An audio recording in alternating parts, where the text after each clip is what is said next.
Okay, so welcome everyone. So we're very happy that this week, Guilherme?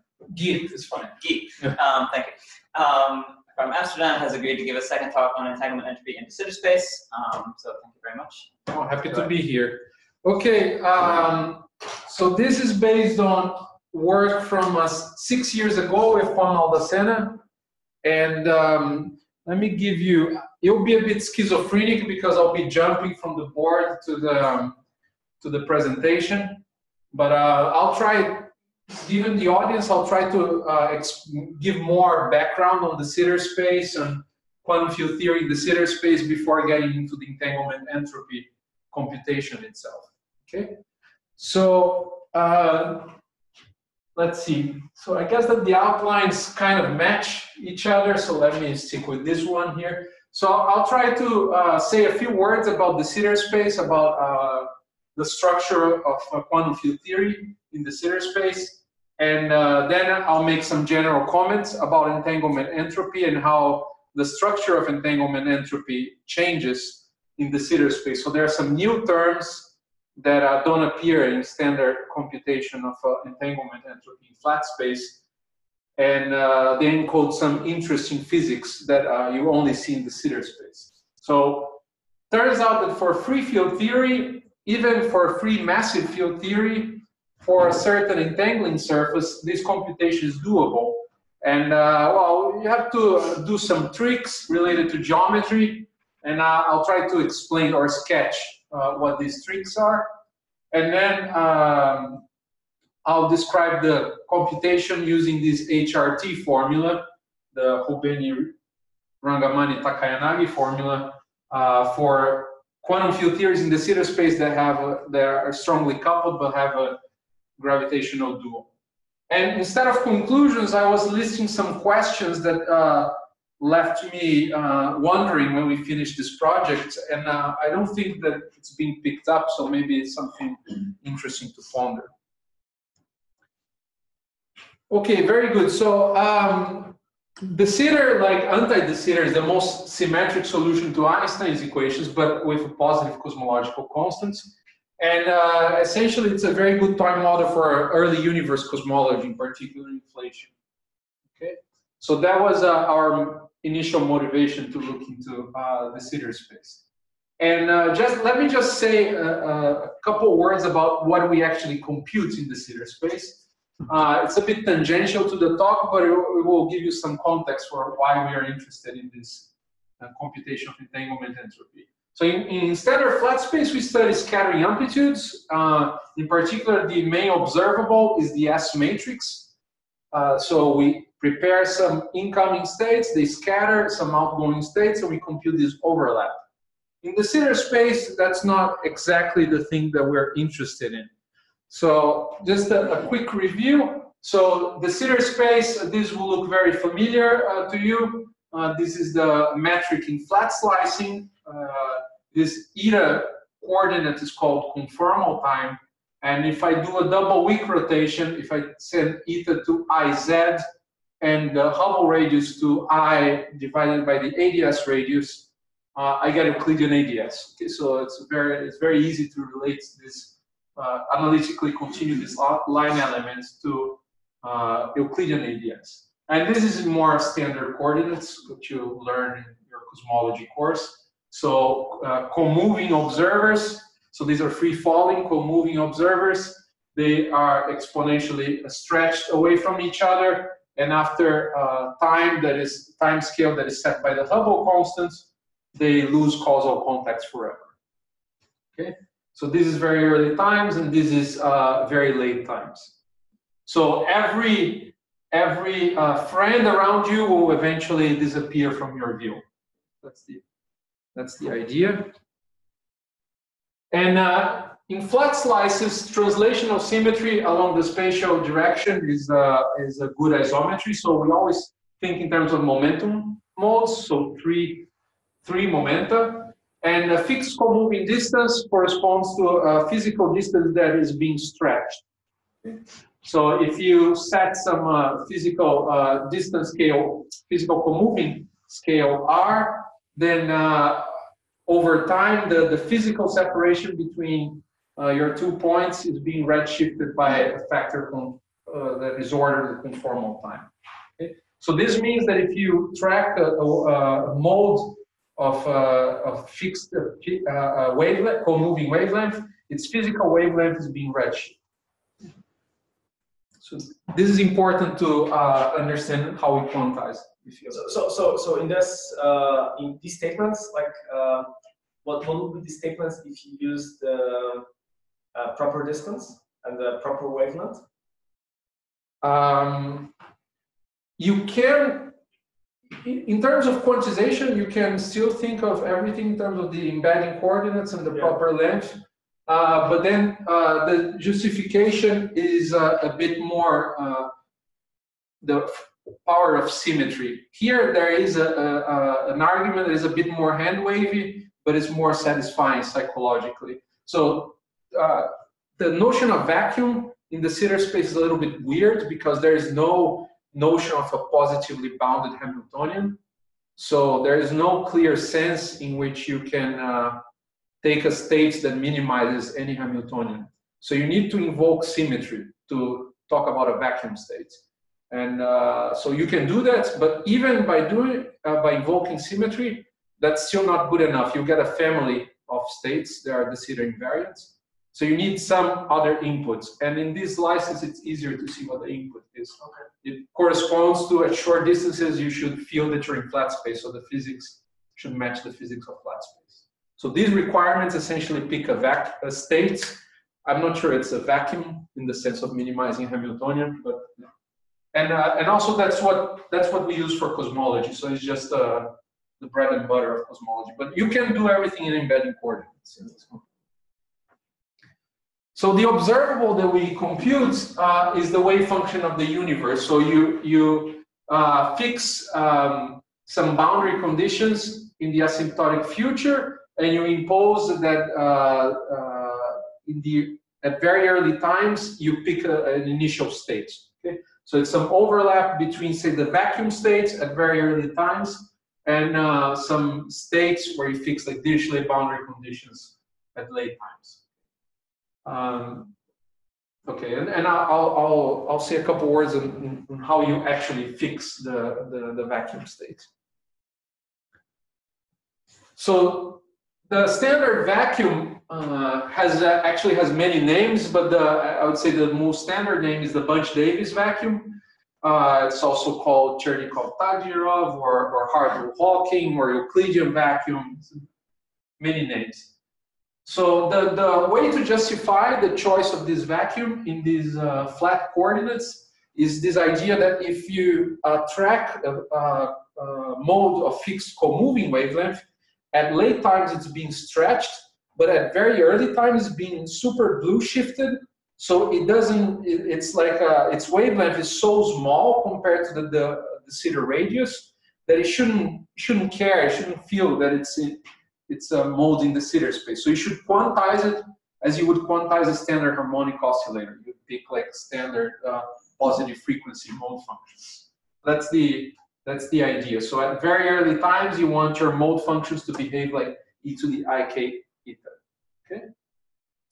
Generically, you could pick a linear combination of e to the plus and e to the minus ik eta, and these turn out to be de Sitter symmetric. And these are called Motola-Allen alpha vacua.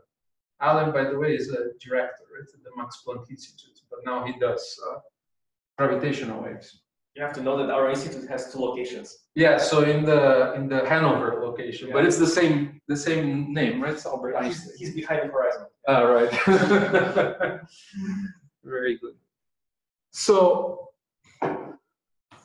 yeah. So one more thing. So we are computing the wave function at late time. So if we track a mode of fixed co-moving wavelength, actually at late times, it's being stretched over the Hubble radius. So as I said, all of the modes that we're keeping track of when we compute the wave function, they're actually behind the horizon of a local observer. So from the point of view of someone that lives in this de Sitter space, we're computing something that is unobservable. So why do we do this? Okay. So why do we bother? And this is a picture that I like. So we actually, Witten wrote a paper called Quantum Gravity in de Sitter Space, and he called this an observable for a meta-observer. You would have to sit outside of the de Sitter space and observe the wave function, not from the point of view of a co-moving observer. But it turns out that because the fluctuations that source structuring in the universe, they came from inflation, and inflation is essentially a period of our space-time that is very well approximated by the de Sitter space. So in a very precise sense, we are meta-observers of an early de Sitter era, because de Sitter has to stop at some point. This is approximately the de Sitter phase, but then the imprint of these modes is essentially the superhorizon wave function. And then the horizon eventually starts increasing in size, and here we are observing light that's coming from the very early days of the universe, and it's encoding information about the superhorizon wave function. Okay. All right. So then we come to the beginning of the talk. So we will, our motivation was to understand the entanglement structure of this so-called Bunch-Davies vacuum. Okay. And at very short scales, sub-horizon scales, it should be essentially the same thing as you would do in a flat space field theory. But because of this stretching of modes and this spontaneous particle production that happens in the de Sitter space, you expect that there are some new terms in the entanglement entropy that only exists in the de Sitter space. So that's the term that we will focus on. Okay. So I guess I don't need to explain what entanglement entropy is for you guys. So just the standard picture is the von Neumann entropy, and we're gonna take a spherical. Actually, I think that I don't remember, but I think our motivation was this work by Cassini Huerta Myers, in which the entropy in a CFT for a ball-shaped region could be matched to this Rindler entropy, so the computation was doable for any CFT there. So by simplicity, we just looked at a spherical region. But we're actually going to consider a massive field theory in the de Sitter space, so it's not a conformal field theory. Okay, very good. So we're going to take a spherical region of fixed co-moving radius, such that, and then we're going to take it to late times in a sense, in a way that the physical region that we're interested in has much bigger size than the de Sitter radius. So it's superhorizon. So that's why I was rambling earlier about why we care about superhorizon. And then try to find the entanglement entropy for this Euclidean vacuum. Okay. And as I said here in the intro, we're going to focus on two examples: free scalars and theories with holographic duals. Let me emphasize that this is quantum field theory in de Sitter space. I haven't switched on gravity, so if you wish, it's a G Newton to the 0 contribution to entropy. And because we're taking a region that is bigger than the horizon size in de Sitter, it's not really a contribution to the horizon entropy. Actually, at very short distances, when the spherical region has size much smaller than the Hubble radius, then the computation should be essentially the same as in flat space. Then as you go to, once it gets exactly of the size of the Hubble radius, you can probably do these tricks of mapping the static patch of this. You can think of it as the static patch of the de Sitter space, and think of do a similar trick to the trick that gives you the entanglement Hamiltonian in terms of the boost generator in flat space. So this limits where, oh, it's not written here, this limit in which the region has much bigger size than the Hubble radius should encode some new terms that I don't think we can capture by these more usual methods. Okay. So then I come to, well, okay, so I'm done with this, the de Sitter parts and the discussion of free quantum field theory in the de Sitter space. Are there any questions? Okay. Are we going to talk more about the quantization of free quantum field theory in the de Sitter, or? Yeah, no, I think that was it. So again, the idea is that as you go to very early times, you should quantize your field as if it was a field in flat space, and that will pick you a quantization. There are other ways of justifying, depends on the slicing that you work on. If you work, say, on global slices of the de Sitter, then you can think of this Euclidean path integral. You start with a hemisphere, and then you cut it, and you analytically continue into the Lorentzian region. And because you're doing the path integral over the hemisphere, there will regularity will essentially select a unique state for you. This will match this prescription here. Yet another way is to do this double wick rotation. Eventually you go to Euclidean ADS, and then you impose regularity as you go to very large Z, and again you pick, all of these prescriptions will generate this Bunch-Davies vacuum. Okay. Well, let's leave it as a discussion for after the talk. Yeah. Okay. Let's go forward. All right, very good. So, so the structure of UV divergence. So in the UV, I don't expect anything new. So this is of course very well known. Because we have an intrinsic infrared cutoff, the Hubble radius. So we put the H in here, and then there will be a new interesting part. I don't know why we call it int-R. It's interesting. So this will be the thing that we'll focus on. So this, I don't expect these coefficients to change at all. It should be the same thing that you compute in flat space. But there will be some extra terms that contribute to the entanglement entropy that don't have a flat space counterpart. The other thing is, as I said, the de Sitter space is supposed to behave like a thermal space-time, in the sense that a co-moving observer is well, if you think of the de Sitter space in these so-called embedding coordinates as some hyperboloids inside of flat space, then you can easily realize that a co-moving observer looks like a standard Unruh observer in the embedding space. So it's accelerating, and the acceleration is controlled by the de Sitter radius.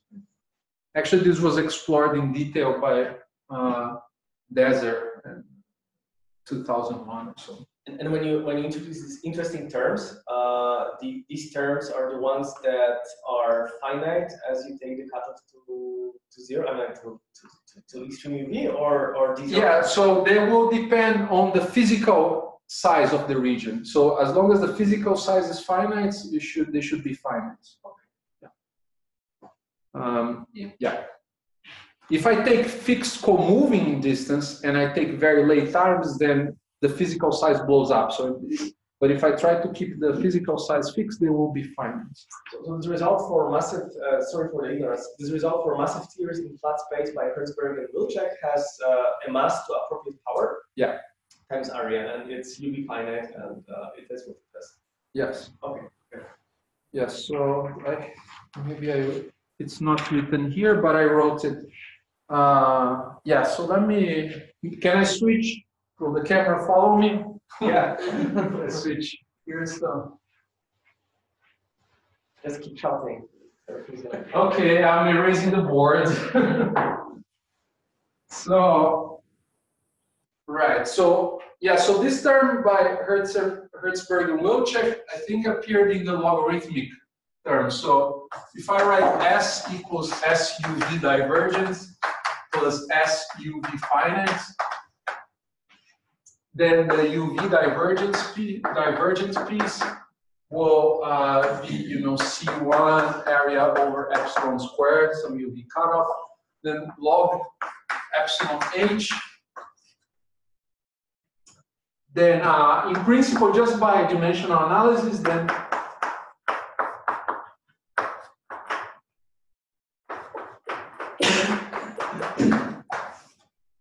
these are the things you can write down. And this is what Hertzberg and Wilczek computed. And actually, this term I don't know how to compute. So I'll show you the general form, and I'll show you what we can compute. And I don't think we fully understand what's scheme independent and what's not. But the logarithmic term is usually the more scheme independent thing. And SUV finite will be of this form. Let me try to explain why.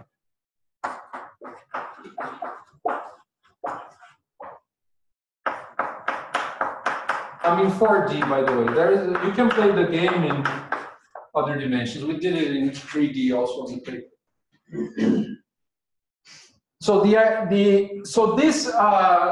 it's not a coincidence that the structure of these terms. So of course they're not there when there is no Hubble radius, but the structure of these terms is similar to the structure of these terms here.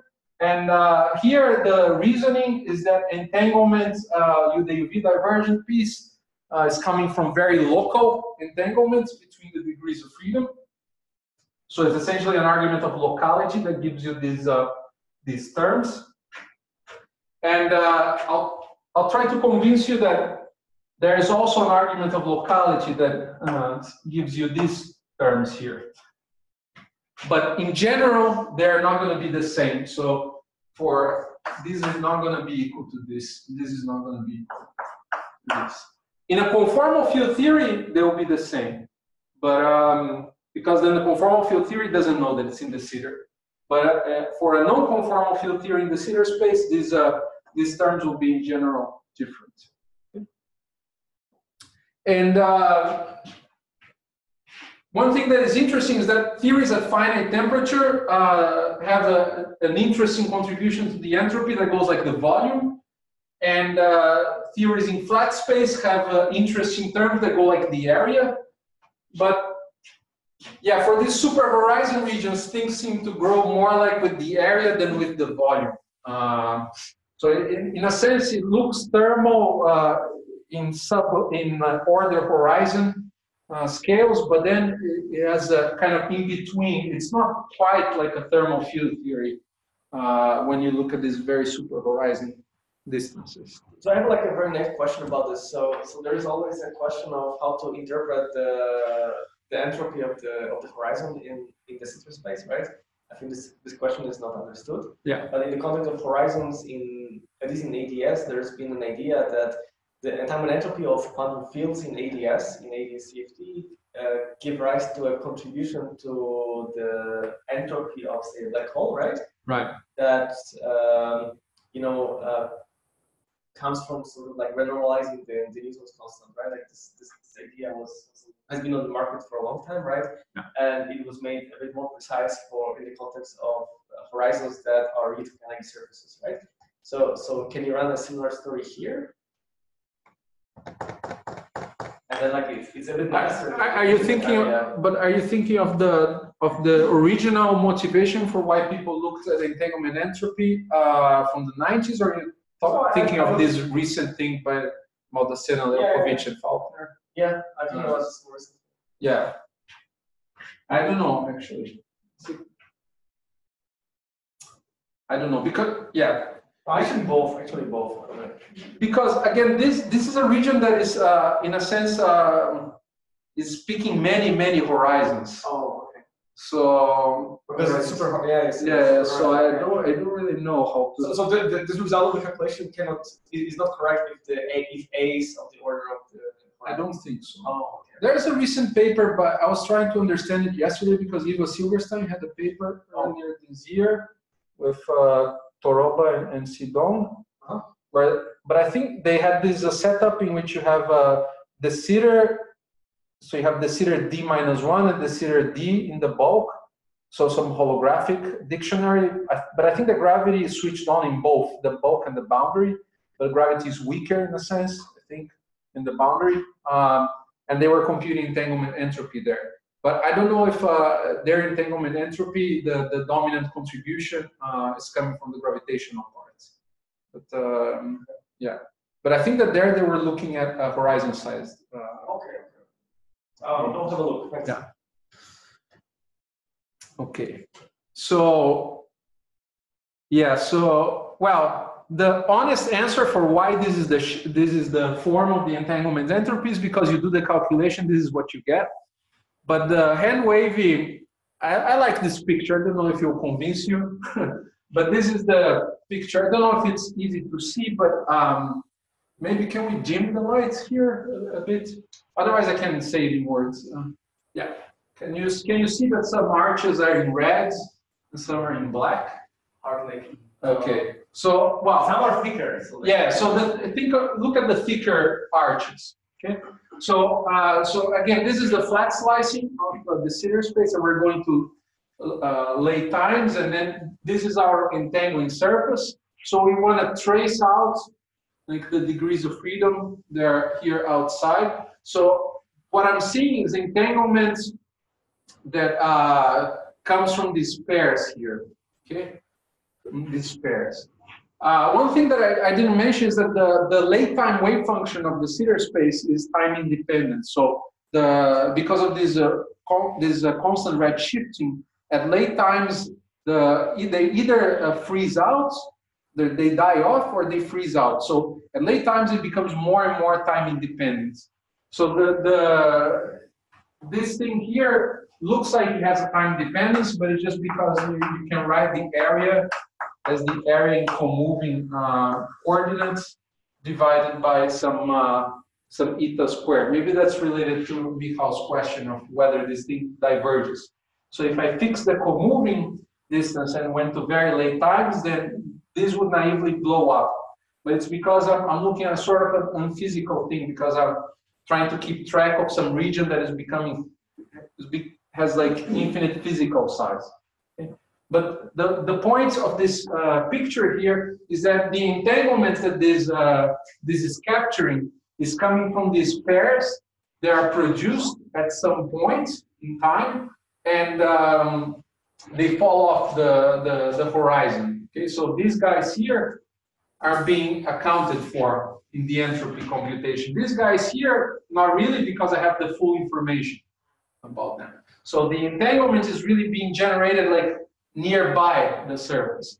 You might be worried about these guys here, but if you think a bit about this logarithmic term, it's kind of local, right? So modes that are a bit farther away from the surface, they are contributing to the logarithmic term.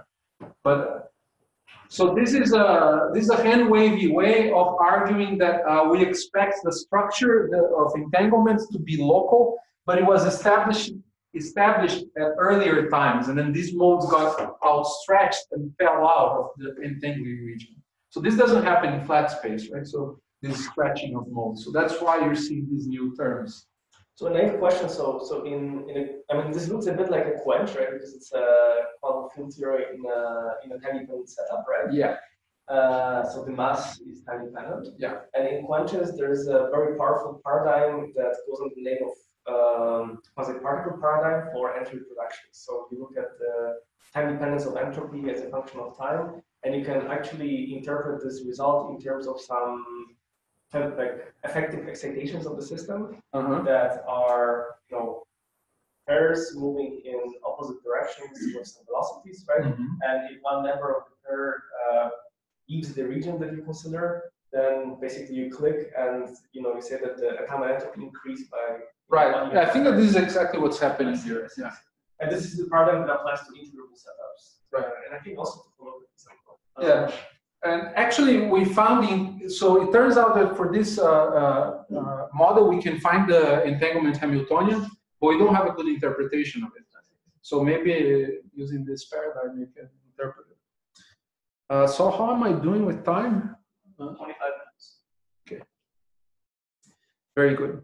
So we're going to focus on computing this term here. In principle, this term C5 is also interesting, but because of the way that we do the computation, the UV and IR cutoffs get kind of mixed up, unfortunately. So it's easy.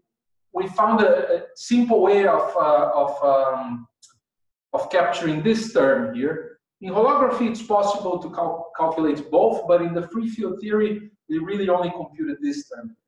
Let me make a fun remark about this. So there is a nice paper by Soloduchin from, I don't know, for a while back, in which he showed that because this logarithmic term is coming from local entanglement, if you do it for two different entangling surfaces, you did it for all of them, because these coefficients can be written as, you know, alpha, some so there are essentially two independent geometric quantities that you can write down that depend on the extrinsic curvature of the surface. So if you do it for the sphere, you fix a certain combination. You do it for the cylinder, you fix another combination. Then you found alpha and beta, and then you just compute these extrinsic curvature terms. And then you did it for every entangling surface. So this was done in conformal field theories, but it turns out that for massive theories in the theory space, it's essentially the same game. So we did it for spheres, but if someone, that's one of the open questions. If someone could do it for a second entangling surface, then you would be able to do for any shaped region in the theory space. Is that, you guys familiar with this paper? Yeah, so there he needed conformal field theories, but here, because the entanglement is local, then this C6 is also going to be written in terms of geometric quantities, like alpha 6, some geometric quantity number 1. It's quoted in the paper, but it's the geometric quantities. So the fact that the theory is massive or not, implying that in your case it's not going to matter? Yeah. But in his case it matters. That's right. That's right. So here it doesn't matter. So it's related to the fact that the universe is expanding a lot. Yeah, I think that yeah, somehow they're like conformal field theories in disguise, right? Even though it's a field theory of a mass gap. Okay, very good. So let me just describe in words the setup and how we do the computation. It turns out that we use actually the hard work was done in the 90s by other people in a different context. So yeah, maybe this picture here.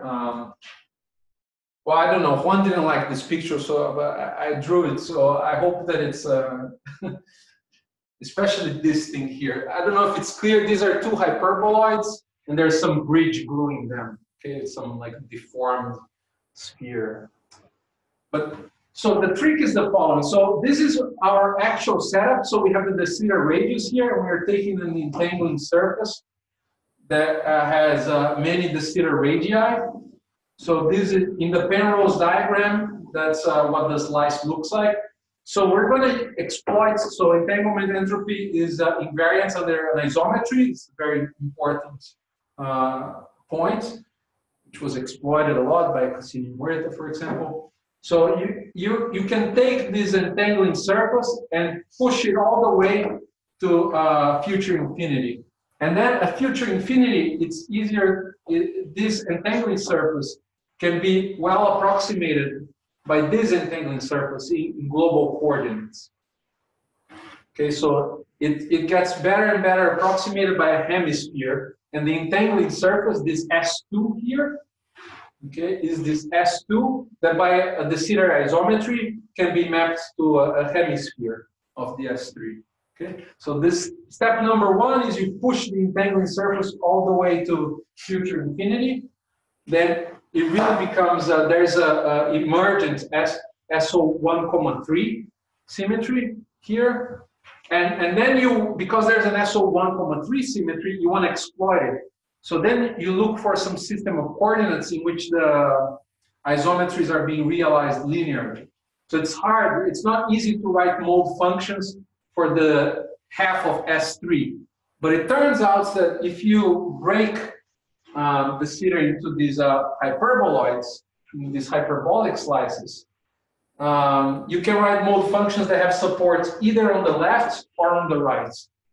Okay, so this was some magic result that was derived in the 90s for a totally different reason. Okay, so the idea is that the Sitter isometries allow us to deform this, at least to capture the logarithmic term. It allows us to deform this entangling surface. So the S2 here, through many de Sitter isometries, got deformed to this S2 here. Okay, and then through a de Sitter isometry, we boost the two regions got deformed into this left hyperboloid and this right hyperboloid. And there's some bridge between them, but we can argue, okay, it's in the paper, but believe me, we can argue that the bridge doesn't contribute to the entanglement. Okay?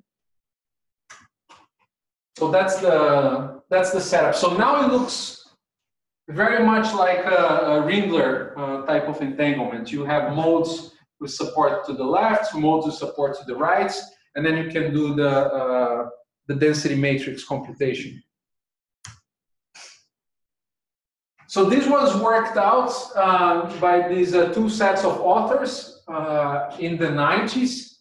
And the reason was because back in the day, we didn't know if the universe was open or flat.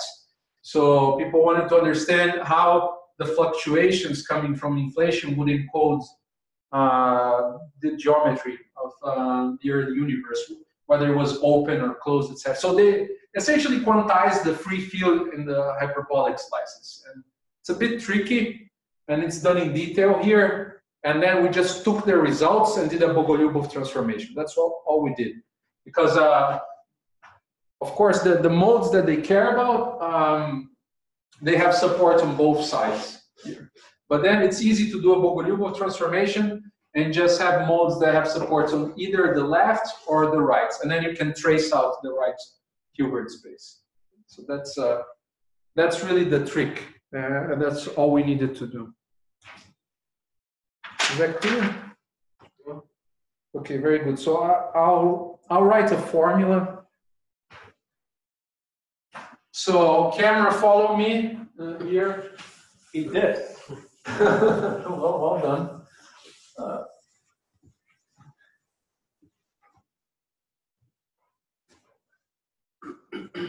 Okay. So maybe the vacuum states can be rather, sorry. The vacuum states, this bunch there, this vacuum in those coordinates can be written like this, e to the, so first of all, it's a Gaussian field, so you shouldn't expect anything more complicated than the usual Ringler type of decomposition. So you have creation and annihilation operators between the right and left spacetimes, not spacetimes or regions. And so you have each one harmonic oscillator for every mode on the H3 here. So the H3 can be thought of as an S2 plus some extra radial direction. So there's going to be angular momentum quantum numbers and a third quantum number that is continuous, actually related to the Casimir on the H3 here. So these guys are going to have three labels, and this is the vacuum. But they have three labels. They're called P, L, M. These are the standard YLM, and this is related to the Casimir on H3.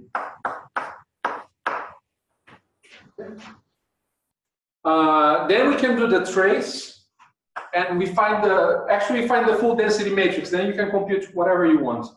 Renyi entropy, entanglement entropy. And it looks like this, given these gammas here. So there's going to be this factor of gamma, which is just coming from doing the trace over one of the Hilbert spaces. And then you have the occupation number for the harmonic oscillator. And every guy here is another quantum number. So you have a bunch of harmonic oscillators, and each harmonic oscillator is labeled by the angular momenta, and the Casimir. But that's it, that's the density matrix. This gamma here is some, well, it doesn't matter, it's some function of the Casimir P and the mass, in particular m over h. Okay. So one thing I didn't mention about quantum field theory in de Sitter space is that there's a notion of being light and being heavy, because there's a, this is familiar to ADS, but it's slightly different in de Sitter space. So let me just mention it. So m over h. So I don't remember the precise numbers, but order 1 here, and then here is 0. There's a particular point here that is m squared equals to 2 squared. So this is the conformally coupled scalar. So here you're really doing massless field theory. So you should recover massless field theory in flat space. And then modes there, these are called light modes, and these are heavy modes. So these guys belong to so-called complementary series, principal series, and this is the complementary series of the de Sitter group. And then these guys here are members of the so-called discrete series, so they have some shift symmetry that makes them special. So the more you move in this direction, the more the fluctuations survive at late times. The more you move in this direction, the more they get redshifted away. So one consistency test that we did in the paper is if you go to very high masses, the entanglement never really goes much farther than 1 Hubble radius, so you should really recover thermal behavior. Right? When you go to lighter masses, you can explore a few Hubble radii, and then we see that it's not just a Boltzmann factor in the density matrix. Okay?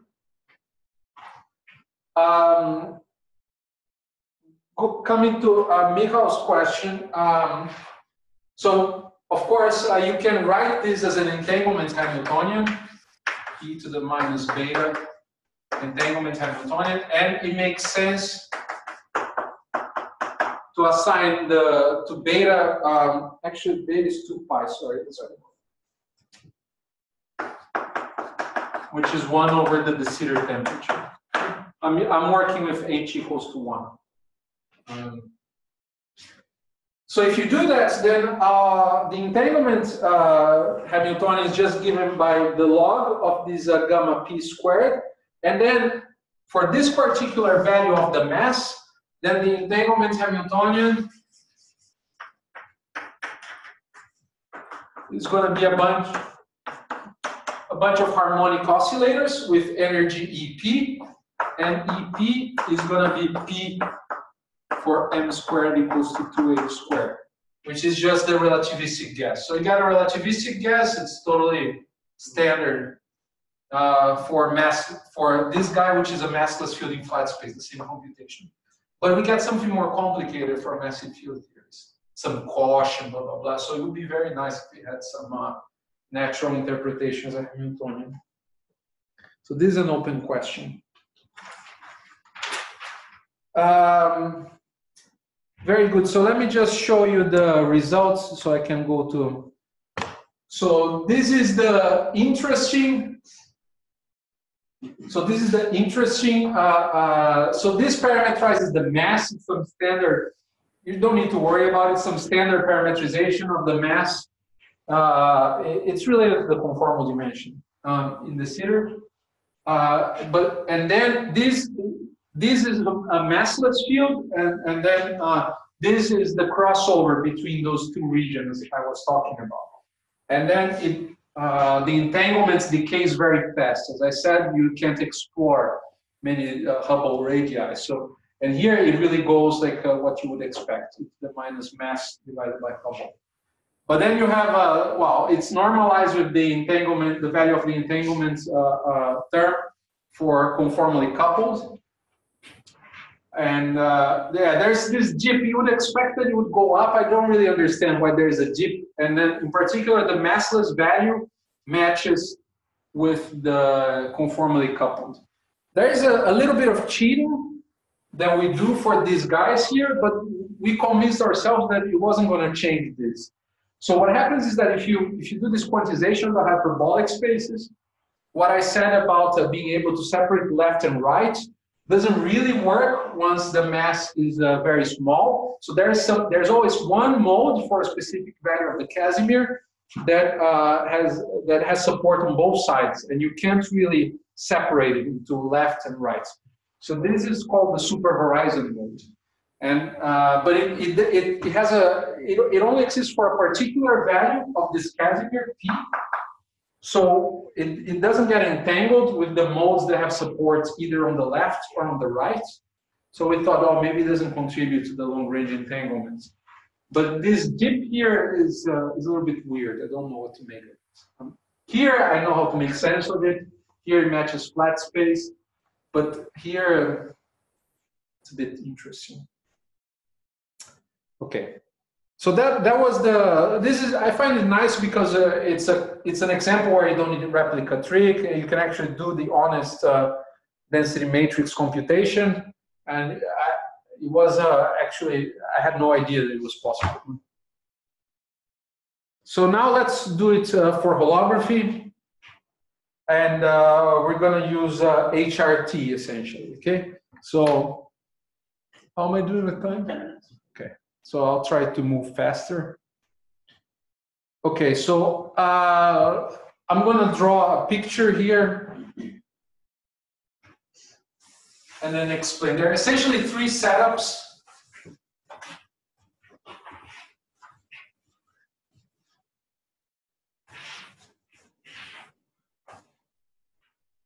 So as you guys know very well, computing entanglement entropy is quite nice.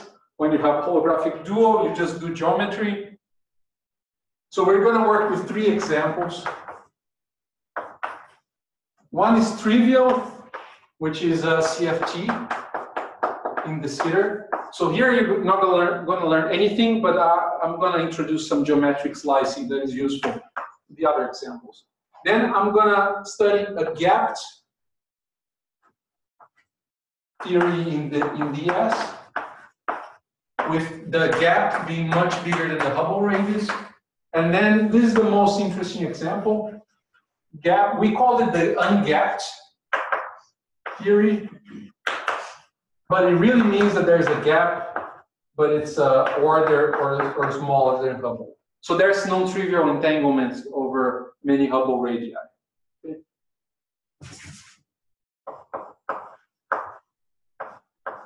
So these are the three setups. So you always have in mind some strongly coupled theory with a large n limits, and then we're going to study a large n, and we're going to look at order n squared or order 1 over g Newton pieces of the entanglement entropy. And in this in holographic examples, like mass, you mean like the formation relevant, like source for the relevant information? That's right. Yeah. So you have some scalar field profile that you switched on. It sets a holographic RG flow. Yeah. So there's some yeah. So we cite like some 15, 20 papers in the literature that study these flows. But actually, we can make the arguments quite general. We studied specific example in the appendix, but I think that the general features of what I'm going to say don't really depend on the precise solution that you look at. So the first example, you shouldn't get anything. You should really get C6 equals C2 in that old notation, because you're just computing log of epsilon times the area. So the term that controls the UV divergent log epsilon is also the term that controls the area term because of conformal symmetry. But just to set things up, because we want to study a QFT in the Sitter space with an ADS dual, it's convenient to slice ADS with the Sitter slices. Okay. So these are, you should think of the Sitter slices going around here. And then there is some horizon. It's a coordinate horizon in ADS. So these are DS4 slices, and this is ADS5. And then here, we have, as you analytically continue one of the coordinates, you have some open FRW slices. It's funny because the same open hyperbolic space reappears, but in a totally different context. There we were slicing de Sitter 4, and here we are. Here we just have some slice of the anti-de Sitter space.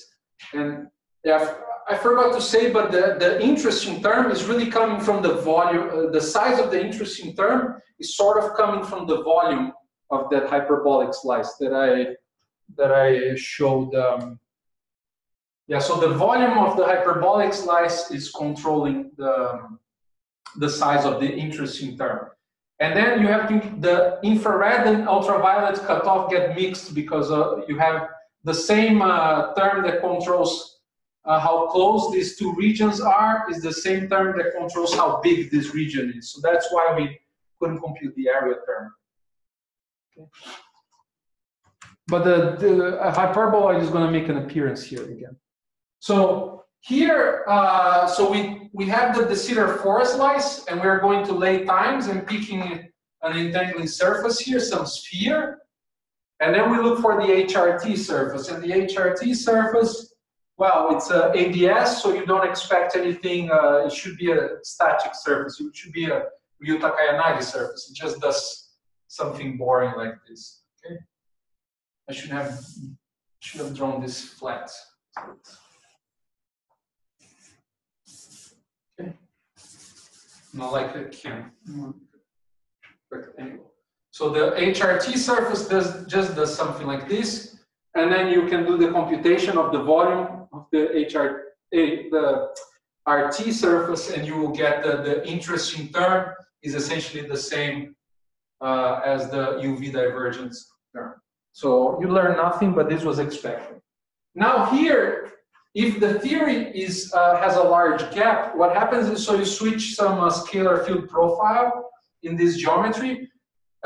What happens is that once you analytically continue into this region, you can actually put the RG flow just stops because you get to an empty theory. The gap is too big.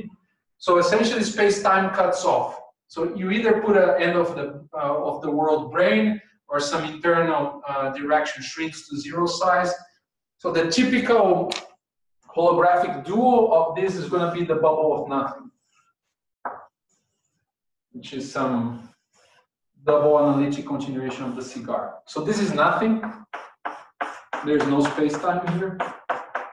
And this is space-time. Okay? So just contrast with this figure. So I should have in contrast with that figure. So the de Sitter region stops and you never go into the FRW region. Okay? And now if you play the same game, maybe this looks better.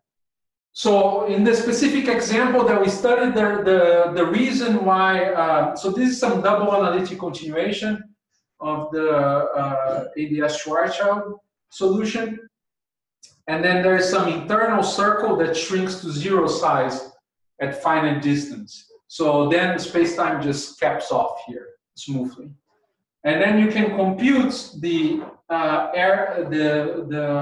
area of this surface here. It's gonna feel a little bit the details of the space-time, but you can show just based on the volume form or on the metric for these slices, you can prove that this interesting logarithmic term is not going to show up. Okay, you get an area term, but you don't get a log term. So there's no logarithmic term.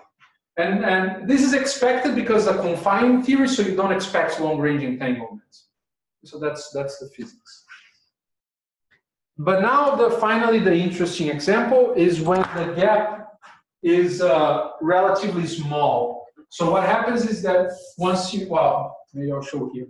What happens is that once you switch on your deformation, the scalar field profile starts growing once you continue it into the FRW. So you find the scalar profile on the Euclidean section, say on the sphere, and then you do some analytic continuation. And once you get into the FRW region, what happens is that the scalar field profile blows up at some point. So this is some big crunch space-time. So the scale factor, so this is an FRW geometry. There's some scale factor. The scale factor will typically start from 0 here. It will grow, and then it will decay and shrink to 0. And then you have a big crunch singularity. So now comes the cool thing. So if you study the HRT surface, what happens is the following. So if I, by continuity with this case here, I should expect that it gets, this was a hyperboloid that shrank to 0 size here in the middle of the space-time. So I should expect something similar to happen. But when you study the stability of this surface, if I pull it to earlier times, it very quickly starts hugging a particular slice. And if I pull this surface a little bit above, the extremal surface never reaches the boundary. So it just goes straight into the crunch. So the extremal surface is always hugging very closely a particular slice, and it's the slice of maximal expansion. So I find this really cool because somehow an observable in a quantum field theory in de Sitter space is teaching you something about some cosmology, some open cosmology. So the interesting term in ADS. This is some open cosmology. Yeah, so some open FRW spacetime. Yeah, but it's some time-dependent geometry, which is interesting. So, and again, I forgot to say, so this region here is a hyperbolic slice. So once again, the volume of a hyperbolic slice is controlling the entanglement entropy for you. But it's the volume of the hyperbolic slice of the gravity dual. So you do see long-range entanglements because the gap is not too large, so the modes do manage to escape a few Hubble radii. And somehow the dual way of understanding this is by tracking some feature of some cosmology. So this I find really interesting because somehow there must be a cosmology QFT in de Sitter space map. You should study some large and strongly coupled field theory in de Sitter space in a fixed background and learn something about quantum cosmology in OpenFRW. So I'm just repeating myself. So let me wrap up. So again, so there are these new pieces of entanglement entropy that are really capturing these modes that are being stretched by expansion of space-time. And in 4D, it's just like the way we argue for the UV divergent terms. We have this area law and logarithmic pieces in the conformal time. And for holographic duals, the interesting example of the logarithmic piece is all due to some region behind the horizon. So first you're probing some region behind the horizon, albeit it's a time-dependent horizon, but you are probing a region behind the horizon. Moreover, it's a cosmological space-time. So you're learning something about some crunching cosmology. So I think that that's all I have. Let me just, I wrote some questions to ponder, but I think I already mentioned them. So the first thing is that the logarithmic term is geometric. So if we could do the computation for one more shape of the entangling surface than we did for all of them, like Solodukin did for CFTs. This interpretation of the entanglement Hamiltonian for generic masses is, we didn't understand where it comes from. And this thing about learning about open FRW cosmology by studying QFT in de Sitter is very interesting. And yeah, I don't know how to make sense of the fact that the entropy, there's some funny game being played between causality and the naive volume growth of thermal entropy, because you're looking at multiple causally disconnected regions, you're not getting a volume law. So I don't know if there is some nice qualitative picture of maybe something better than that thing I drew for you that explains the general features of the entanglement entropy and how do we interpret the Sitter temperature from the point of view of these superhorizon fluctuations. So that's it. Thanks.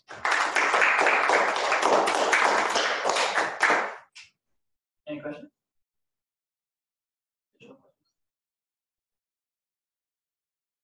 From online?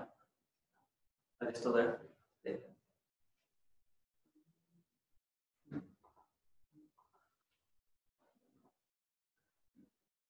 I mean, maybe I can ask a question. So I have a question about like your latest slide about this cosmology in the bulk. Yeah. So it looks a bit like some analysis that was done in the context of these complexity equals volume proposals, in which there was like inside the black hole there was some sort of like a slice to which like asymptotically various surfaces were going towards. So it looks like quite a bit like this. But over here, like it's basically, I mean, is there a space-time past this slice or past here? Yeah. No. No, past here? Yeah. But what happens is that if you study the extremal surface, it just goes straight. There's no way of smoothly finding some extremal surface that goes from here all the way to here. So it's very similar to these other examples. On the other hand, like these are minimal surfaces, right? Extremal minimal surfaces. Yeah. In the other case, these are maximal surfaces. Yeah. Well, I think that here you're actually probing the maximal expansion surface. So here the scale factor is growing, and then here it's maximal, the scale factor, and then it shrinks. Oh, so it's a crunching cosmology. Oh, I see. So it is the maximal volume surface. Oh, really? Oh, okay. Yeah. So it's an unstable saddle, but it's well, it's an unstable from I don't know. There's some chaos theory way of classifying this saddle. It's here. It just goes straight here. If I start from here very fast, I just hug this surface. So in terms of eta, the conformal time, so how you can write the scale factor here? Well, eta is related to this, so I can push this up here, and it's gonna change a bit for how long I'm hugging this surface. But that's more or less the only place where eta plays a role. So the later I go, then the longer I get to hug this surface here. Any other questions? Okay, so let's thank you again.